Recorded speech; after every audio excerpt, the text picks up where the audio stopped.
Je m'interroge ce jour sur la question de la résiliation du contrat de partenariat public-privé PPP pour le financement, la conception, la construction, l'équipement, l'exploitation et la maintenance des 14 postes de péage automatique dans ce pays. L'État du Cameroun a récemment signifié à son partenaire la résiliation du contrat de partenariat public-privé attribué le 24 avril 2019 au groupement français FAYAT, Razel Beck et Aegis Project pour le financement, la conception, la construction, l'équipement, l'exploitation et la maintenance des 14 postes de péage automatique sur certaines routes bitumées. Comment comprendre l'absence de la clarification du gouvernement sur les véritables motifs de cette mutation? On parle de gestion sur une route qu'elle n'a pas construite. Virgule. Passons. Pourtant, on sait que le projet d'automatisation des postes de péage routier avait été déclaré éligible au régime de contrat de partenariat le 5 avril 2016 sur la base d'une étude technico-économique à partir de l'AFPD. Pourtant, on sait qu'il a aussi reçu la non-objection du Conseil d'appui à la réalisation des contrats de partenariat, CARPA, expert de l'État en matière de PPP, et un avis favorable de soutenabilité financière du ministère des Finances, par ailleurs co-signataire avec le ministère des Travaux publics du contrat de Tolkam.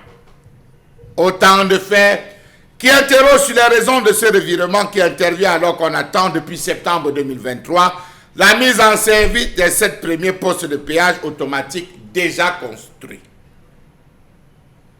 Descendez. À part Kribi, faites un tour en Mbanga. Le péage de Mbanga, c'est un péage automatique, ça. C'est la distance, la hauteur, la longueur, les infrastructures, était ça qu'on avait prévu. Question.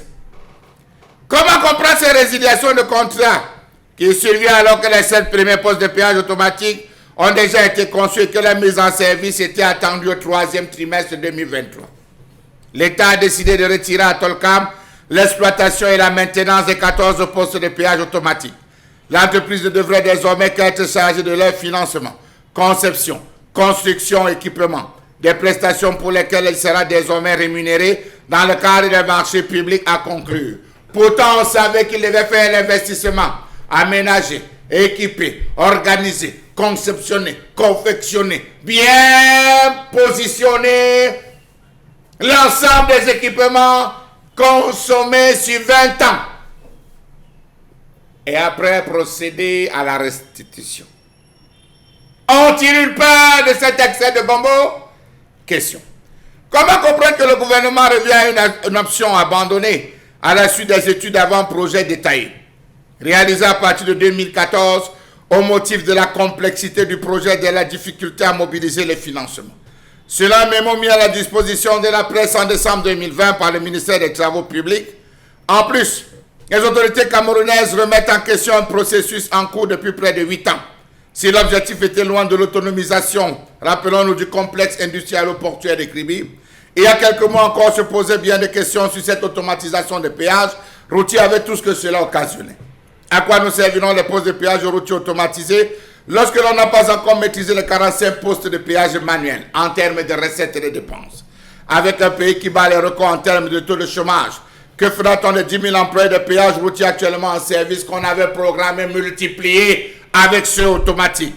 La présence des postes manuels a-t-elle déjà aidé à l'amélioration des axes routiers dans ce pays, puisqu'on précisait que les péages automatiques, l'ensemble des recettes collectées seront systématiquement destinées, reversées dans l'entretien des axes routiers?